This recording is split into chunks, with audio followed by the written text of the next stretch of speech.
Well, people have to be ready. You cannot change anyone. That's number one. And I think that you just continue to do your thing, and they're going to either want to do better for themselves. I think that it's not our choice to try to say someone is overweight, they're unhealthy.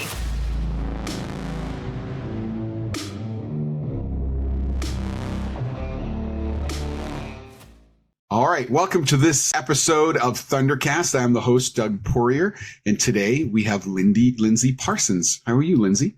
Hi, I'm awesome. Thanks so much for having me on. I really appreciate it. Oh, thanks for jumping on at such short notice. You've been kind of on my short list for a while because we are in a lot of the same social groups, but we don't really talk a lot. Right. Yeah, we've seen each other a lot at different events, but you're right. Connections have not been made. Right. So let's start off by talking about your coaching. I want to start off there. What made you decide to be a coach?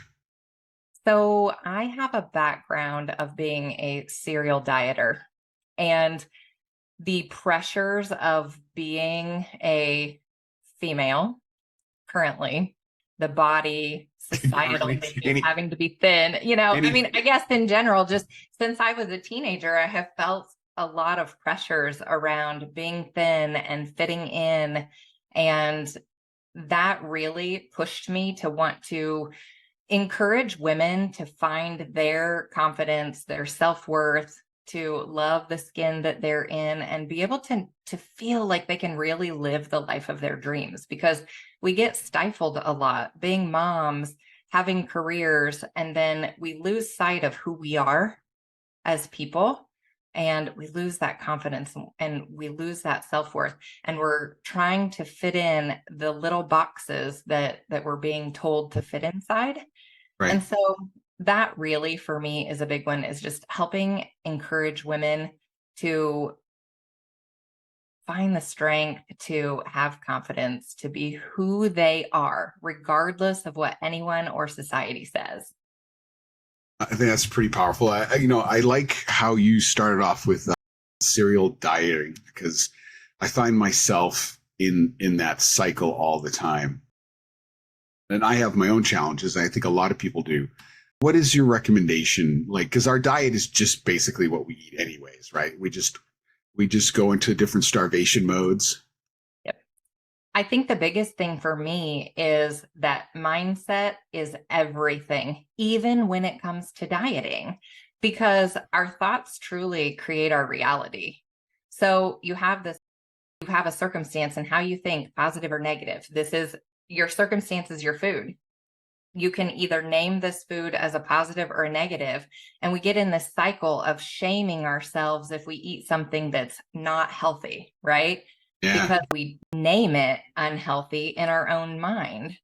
So if we get to a point where we can look at food as just a source of fuel and know that I can have whatever food I want, I can eat it anytime I want, that it takes away the negativity around certain foods. And then obviously we have to know what the fuel foods are, but it really is about thinking, how we think about our food. And when we get on a diet and it's so restrictive that it's, okay, I'm going to eat everything I can this weekend because my diet starts on Monday, and I'm not going to be able to have ice cream, and I'm not going to be able to have all of these foods that we restrict when we go on a diet. And so when you say you're going to be on a diet, it really just changes how you feel being restricted. You want to be rebellious, and you want to, it makes you want those things so much more. So changing the way we view food and our mindset around it is a big one. Yeah, I agree with everything you just said. What do you think are good strategies for, time, like when we should eat, how many hours in the day we should eat, how many calories we can consume percentage wise? And I know that's very different for men and women. Our metabolisms are different. There's so much around it. I'm a huge proponent of getting back to listening to your body, and that every day you require a different amount of calories. We put people on these meal plans of 1,500 calories every day, but our activity levels are different every day as well. And Mm. so a big thing for me with talking to women and especially trying to get out of that diet culture is to really tune back into the body's cues. And when are you hungry?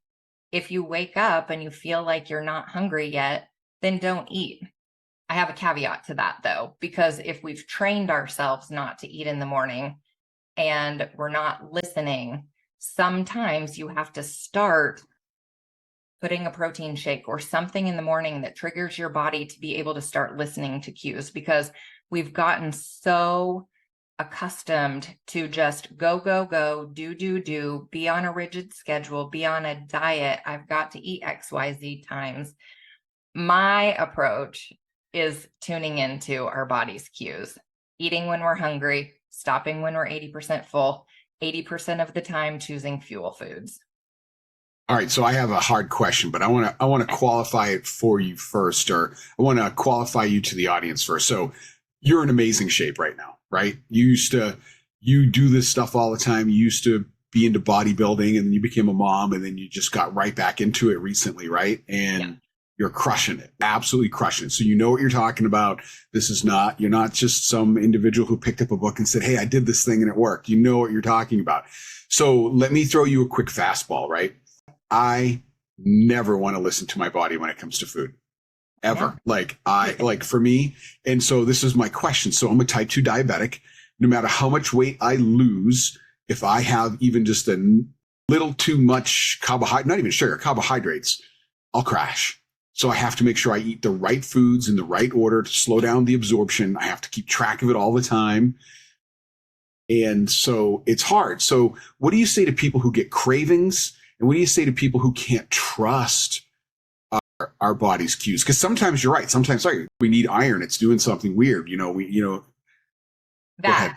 that they're not fueling their body properly, because if you're having cravings, it's lacking something at a cellular nutritional level. So if you're having cravings, you haven't been feeding your body right. That's what tends to lead to some sort of craving. It can be emotional though as well. Like usually it's nutritional because we don't choose the right fuel foods. And that's what you're saying. Like if you aren't starting your day as a type 2 diabetic with protein, you're setting yourself up for failure already, because if you're Right. spiking your sugar with carbs in the morning and not having a good source of protein, you're already starting out behind the curve.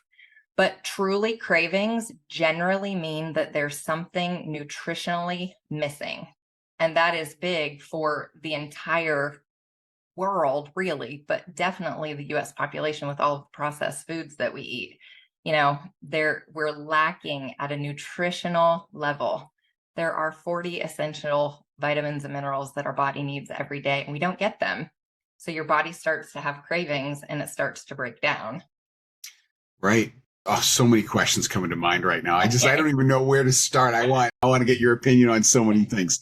So let's talk about the cravings thing just a little bit more, okay? Because I know there are a lot of people out there with insulin sensitivity, or they're desensitized. And so I know if I eat something that has even a moderate or even what would be considered a normal carb load that's low on the glycemic index, if I spike at all, I'm going to get tired, but I'm going to get cravings later. Right. So I think that's, for me, that's always a concern constantly. And I do agree. I guess when I'm talking about this, the first thing that occurred to me was a lot of us need to retrain our bodies to begin with. Mhm. Right. So tell us a little bit about that. Like if someone was just like, all right, I've been a train wreck for 15, 20, 30, 40 years, and now I'm just eating correctly. What would you recommend? The biggest thing is to cut out sugar for a couple of weeks, because there is a gut brain axis that causes our gut health, causes some of our cravings as well. And what you're putting in your gut actually signals your body to crave it more. So if you take out the sugar and you really try to kind of detox your body from the sugar and the processed food, and you start putting the good stuff in, and your gut microbiome starts to become accustomed to the foods that really feed it better, That's going to be key. But that's hard to do, right? 2 weeks on cutting all of these things out, you start to have detox symptoms. You feel crummy, you feel sluggish, you feel bad. So that's that time frame that you have to have discipline to push through. You drink a bunch of water, and that's that key time to really be able to shift to where your body feels better. So many people don't know what it feels like to function optimally. We think that if we don't have disease, we're healthy. Well, health is not the absence of disease. That's on the cusp of going down that path of chronic disease and heading towards the death cycle. Optimal health is a side that I would say probably, I mean, this is a statistic I do not know. I'm just throwing a number out there, but 80 to 90% of the American population don't know what it means to function optimally. I'd agree with that. Body nutritionally optimized. I'd agree with that 100%. I want to talk more about optimization, but I want to go back to sugar first real quick, because I am completely convinced, and the more people I talk to and the more doctors I talk to, that sugar is a toxin. It's like processed sugar is a toxin. Like, look, if you have a little honey, that's fine. You have vegetables, fruits and vegetables, and you get some sugar from, that's fine. But processed sugar, high fructose corn syrup, it's a toxin. It's addictive. And the things it does to your body, it creates inflammation in an acidic environment that all kinds of diseases just thrive in. You know, what is your opinion on that? Sugar is the number one hormone disruptor in the body for men and women. It is so processed. It basically, I mean, you know, as a type 2 diabetic, sugar affects insulin. Insulin affects cortisol. Cortisol, insulin, thyroid hormone, adrenals. It affects everything. So when you throw that off, it is the number one disruptor of the body for men and women. If you cut out sugar, it's not only hormone disruptor, but if you think about it, if it sits on your teeth, what does it do? It decays your teeth. You can physically see that. What you don't see is the internal organs that start to decay. The brain, I mean, think about Alzheimer's is breakdown of brain cells. You have fatty liver that develops from too much sugar. All of these chronic diseases can be linked back to an increased intake in processed sugars and processed foods in general. But sugar is number one. I mean, there are studies that link it to causing cancer as well. Yeah. Oh, massive. And sugar feeds cancer. Yeah. So, and I have a buddy who works for the CDC, and he showed me a study the other day that is linking type 2 diabetes and type 1 diabetes to Alzheimer's, because Alzheimer's is like, they've been saying, wow, it really does look like Alzheimer's or diabetes of the brain. Right. So it's interesting how all this stuff is interconnected. You know, I would say for me, all right, one of the most successful diets that I've done is keto as a type 2 diabetic. Because I have such insulin resistance. And as soon as I'm like 3 or 4 days into keto, like my brain starts to work better, my energy starts to work better, and I'm on almost no or no sugar at all. Like my A1C dropped down to 4.8 at one point, which is insane for a type 2 diabetic. It's insane numbers. An average person is 5. Yeah. What's your thought process on the ketogenic diet? I think that keto is fine. What I look at is more, what are the foods that are lower glycemic? I know that you said that you have difficulty even with low glycemic foods, but you know, as a complex carb like quinoa is the type that I would add in, and fruits and vegetables that are carbohydrates, but they're more complex. So they do have the fiber. So I don't necessarily follow a ketogenic diet. I never have, but I do a lower glycemic index type of diets, foods that, you know, fuel without processed sugar, really try to stick to whole foods. So keto's fine. I don't have an opinion about it because I haven't done keto. If it is a diet that you can stick to. My only reservation, I would say, is that it's difficult to sustain long term. And so Correct. I'm a proponent of finding an eating style that you can do 80-20, so that 80% of the time you are choosing foods that fuel your body adequately. And then I'm still a mom of 2 young kids. And if we're on vacation and I want to have an ice cream with them, and I choose to do that, and I know what I'm going to feel like afterwards, I'm an adult. I can choose to have that. Right. 20% of the time, I feel like that's okay if I choose to. Do I always? No. But having that option and having in my mind knowing, and this is what I tell people, if you feel like you have the choice to have it, you're less likely to rebel. So when you're on keto, it puts you back in that restriction mode. And it's, I can't have sugar, I can't have carbs. And so for me, it's that mindset of not feeling restricted, because when people tell us you can't do something, what do you want to do?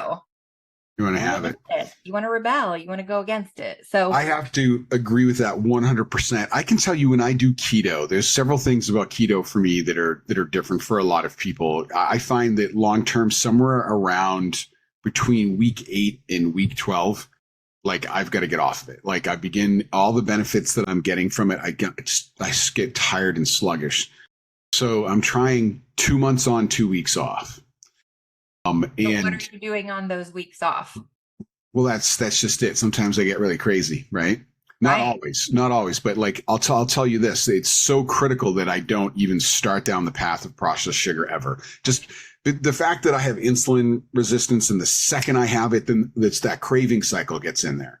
So as long as I stay with like potatoes, right, as my major carbohydrate and salads and leafy greens, I'm good. I'm really good. And on that note, speaking of diabetes, and I just read this recently, and it's supposed to be good for normal people, but there's supposed to be an order in which you eat your food. Apparently, you're supposed to eat your vegetables first, because the vegetables coat your intestines as it breaks down into this little, for lack of a better word, slimy barrier that builds up, and it slows down the absorption of carbohydrates tremendously. And so that's the big reason you get insulin resistance, right? Because especially if you already have it, you have an instant spike in your blood sugar, then your body's like, whoa, what's going on? And so I found that helps. I can't believe how much that helps. I mean, look, I went through years without having vegetables at all. That's why I'm a diabetic. Yeah.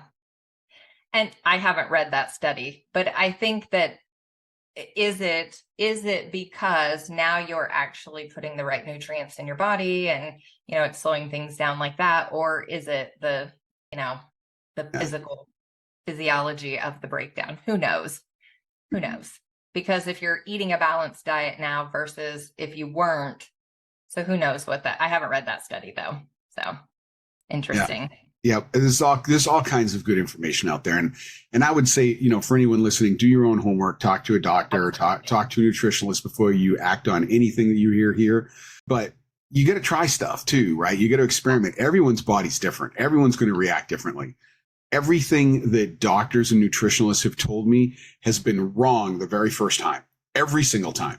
And it's only until I've experimented that I found out what works best for me. I mean, there are some things that are like obviously you have to have your vitamins and minerals, but when they start talking about what foods and what quantities and what the macros are, there's almost no way to get that fully correct right out of the gate. You have to adjust. I'll also tell you, because I'm a nurse practitioner and coming from a medical background, that, and you can ask almost any medical doctor how many nutrition classes they had going through med school or any. None? Is it zero? It's usually 1, maybe 2. So I do agree that you have to do your own education. And I'll tell you that, again, I've been in healthcare for over 21 years, that it's not traditional Western medicine isn't always right.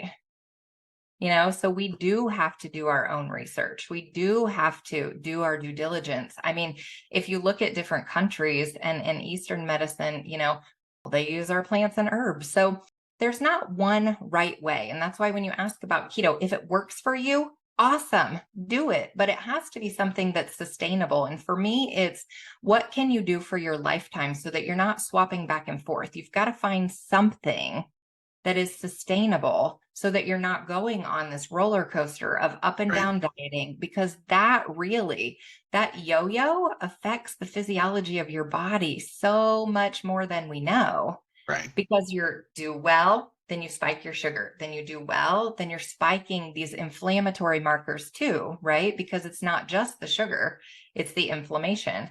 So we've got widespread inflammation of the cells across the board for a 2-week time period. Then we get back on fueling our body properly and decreasing the inflammation. So we've got this like stretch and release and stretch and release of our cells, and that inflammatory process that comes and goes. I mean, think about what happens with a balloon as you're stretching it and letting it down. Like, these are things that we don't realize are happening at a cellular level when we're going on a yo-yo up and down. So for me, it's finding a way to have a sustainable plan that you can do consistently. And that's why, for me, I can have an ice cream and my next meal is going to be back to fuel foods. I don't go on a bender. It's not like, I fall off the wagon completely. I know that I'm making a choice. And so getting to that point is where you have true freedom with food and a diet. So it's whatever you can sustain. I agree. I struggle with sustainability. It's just, anything that has any amounts of carbohydrates just ruins my life. And that's why I feel I have the most success with it. But I haven't stopped experimenting. And I'll tell you something I experimented with a lot this year that I've had also a lot of success with. It really helped with a lot of the health issues that come along with being a type 2 diabetic was fasting. Mm-hmm. And I have done 3-day fasts. As a matter of fact, I just came off a 3-day fast from this past weekend. And I did a 5-day fast in July. And it's the longest fast that I've ever done. They're not easy, but I researched it because, and by the way, if you're listening to this, don't just jump in and do a fast. Talk to your doctor. There is, you can do stuff during a fast or immediately after a fast that can be very dangerous for yourself. But I found that almost everything that they talked about, the benefit, were true. Yeah. It's incredibly good for getting rid of zombie cells and it helps with high blood pressure. I didn't know that. Yeah, obviously it helps with resetting the glucose. And a 5-day fast is called a cellular reset if you're just drinking water.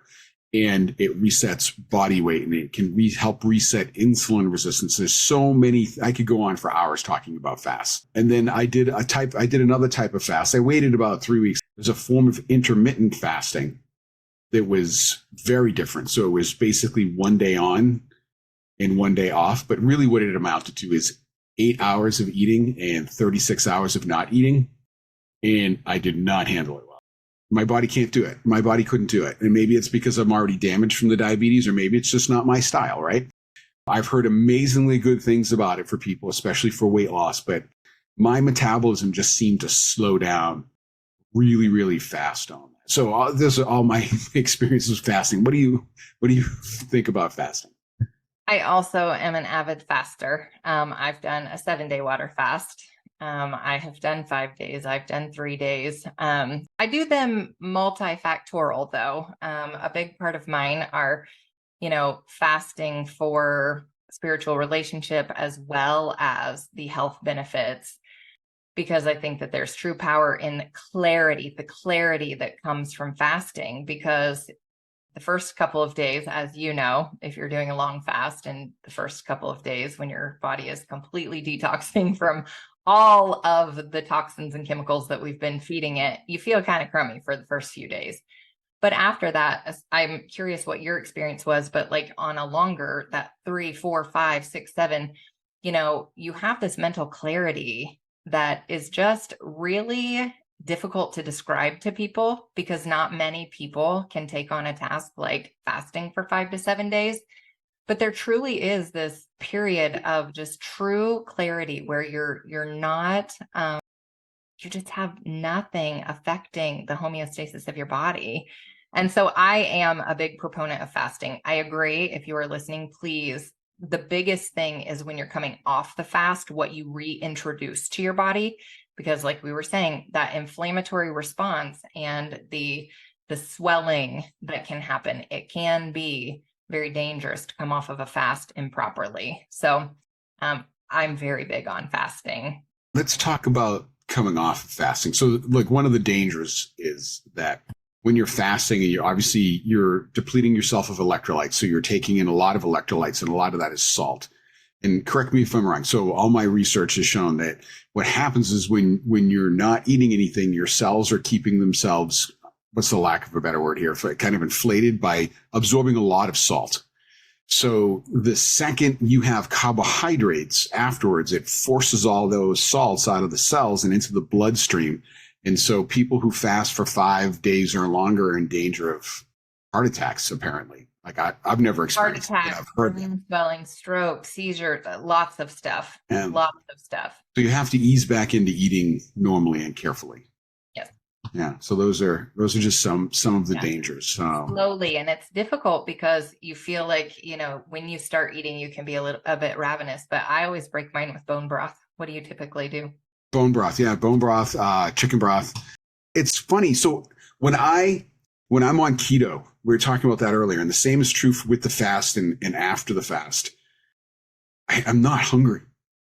Like there are times when I have to force myself to eat. And I like that. Like I like to say when I'm in keto when I'm 4 weeks solid in, it's like I hate eating because I have to sit down and think about it and then prepare it. And I would just rather not eat at all. Right. It's just easier, right? You can't not eat, but it just feels easier not to do that. But I'm going to tell you, I love that place. There's no cravings. I'm not running over and looking in the fridge or opening the cabinets or grazing. There's none of that. And so I do like that. And it's during that time period that I do, when I'm on keto, that I experience the most mental clarity and have the most energy, right? And the same is true like day 5 of my 5-day fast. So I'm an amateur author and I love to write. I wrote so much on day 5. Like I'm just sitting there, water, putting salt in every now and then, more water, you know? And yeah, it was great. I really like the mental clarity, Me too. I agree. All right. So you also have a podcast. And I wrote it down. And What Are We Doing Here is the name of your podcast. What are we doing here? 22 weeks. That's impressive. Yeah. So it originated because I met a girl who we were complete opposites. And when we started talking, I actually approached her and we started to kind of, we met at a conference. And she messaged me after and she was like, I've got to tell you, if you hadn't come up to me on the beach, we never would have spoken. And I said, why? She said, because girls like you intimidate me. And I said, we just started talking about it. And we started talking about how she felt that I was intimidating, but there are things that I'm insecure about and things that I've struggled with. And we got to talking about how cool would it be if we talked about this stuff, like where people could listen. And they started to understand that it does not matter what body type you are, what background you come from. We all struggle with similar problems. We all have been body shamed, being obese or being too skinny. We all deal with confidence issues at times. We all deal with feeling unworthy and feeling like we're not good enough. And so to have a perspective from both sides to come together and let all different types of women and people hear the struggles, hear the stories, and hear the overcoming of those struggles. And we're still on our journey. It's just that it's a constant journey. It never ends. Like self-development and self-improvement is a constant journey. You never get to that destination. Every day you just strive to be 1% better. Well, I have a question for you, right? And this is a bit of a controversial question, where we have people who have taken the anti-body shaming movement to the point where I'm perfect the way I am. And so my question to you would be, and I'll try and phrase this as delicately as possible, I think it's true for both genders. I think it's actually more true for men that the more weight we have on us, the more deadly it is for us. Okay. But it's also true for women as well. Mm-hmm. So how do you bridge the gap of non-judgment Mm-hmm. while still trying to positively encourage people to become healthy? Yeah. Well, people have to be ready. You cannot change anyone. That's number one. And I think that you just continue to do your thing, and they're going to either want to do better for themselves. I think that it's not our choice to try to say someone is overweight, they're unhealthy. One, we don't know that. And so I think that staying in our own lane. But I'll tell you the really cool thing with me and Brittany is that like she's lost 72 pounds and we talk Oh about my that. God. So yes, That so is fantastic. that's what we're talking about, is that Wow. she is on a self-development journey. And when you're ready to truly develop yourself and improve yourself, it is holistic. It is mind, it is body, it is soul. It is the whole picture. It's mindset, it's all of that. And that's what we talk about, is that she 8 months ago couldn't get up off the couch. And she, got on this track of wanting to heal and find health. And while I've always been thin, but I was in a really, really bad place mentally. I was struggling with, the yo-yo dieting and chasing a perfect body. And we talk about how we've found this place where we truly can be just at peace with the self-development and how we're showing up in the world. That if we're working on our own journey, that we focus on us and we put blinders on, and we're going to continue to do our thing and just hope it encourages other people to want to do the same. But we can't make anybody do anything that they're not ready for. I agree. So, yeah.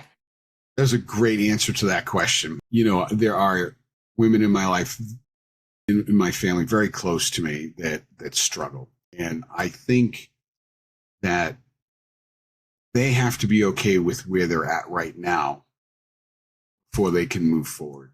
The thing that I think is a little dangerous, and I'm not alone in this supposition, is that there's a difference between waiting for someone to be okay with who they are before they move forward and then validating bad behavior, right? But whose choice is it that is it our place to, give them our opinion about what they're doing? That's a great question. I think it's a little bit more ambivalent, right? So let's take this example outside of such an emotionally and gender charged issue and put it somewhere else. If someone has a habit of being a criminal and they've got a habit and they like to shoplift, do we encourage them not to shoplift, or do we accept them as shoplifters? Okay. I see that. So, but there's a fine line. There is a fine line. There is, because if someone's shoplifting, that impacts someone else. So if we're talking about someone's personal health journey, so that's where I would find the difference, is that, if someone's shoplifting, that impacts revenue loss at a store. It impacts other, negative behaviors on that side. So I don't know. All right, let me throw another fastball at you then. All right. So if we're talking about it as a cultural phenomenon, where there is a movement, where it's in TV and it's in media, that you're great no matter who you are, just keep doing what you're doing. So we're not even encouraging people to behave correctly, whether it's with shoplifting or crime, which is a real thing. It's happening in California right now. All right. And we also taught you look at young girls who maybe, and this is when they're younger, that's the best time for them to be able to make the biggest difference in their life regarding their physical health. Mm-hmm. Do we validate people who are unhealthy so that they feel happy and we feel like good people? Or do we say, hey, we understand where you are. We don't agree with all your decisions, but we want to support you with where you are. We want to make sure that all the other younger girls coming up behind you don't buy into that as well. So this may be triggering for people, but I think that it starts at home, and it starts with whoever's closest to this girl. I think for me specifically, because I have a young daughter, it starts at home to encourage her. And so again, it's that same societal pressure. Either way, we're telling people you have to be thin, or we're telling them that you can be happy with your body. I think that it's push and shove. It's a difficult one. I would say this. I would put it in a very neutral place. I would say that if you want to live healthy, you got to eat healthy. It's less about weight and eating healthy, right? 100%. And it's more like, about health for me. And I do not at all support any type of body shaming. The problem I have with the term is people will weaponize the term. So when you disagree with like how they eat, maybe not that person in particular, but maybe you're raising your children and you say, look, I want you to eat this way to be healthy. And they'll accuse you of body shaming. So it's kind of jumped a line, right? It's kind of jumped a line. It's like, look, eat healthy. Everyone will be better off. Everyone. It's like, don't bully. That word has Exactly. also been weaponized.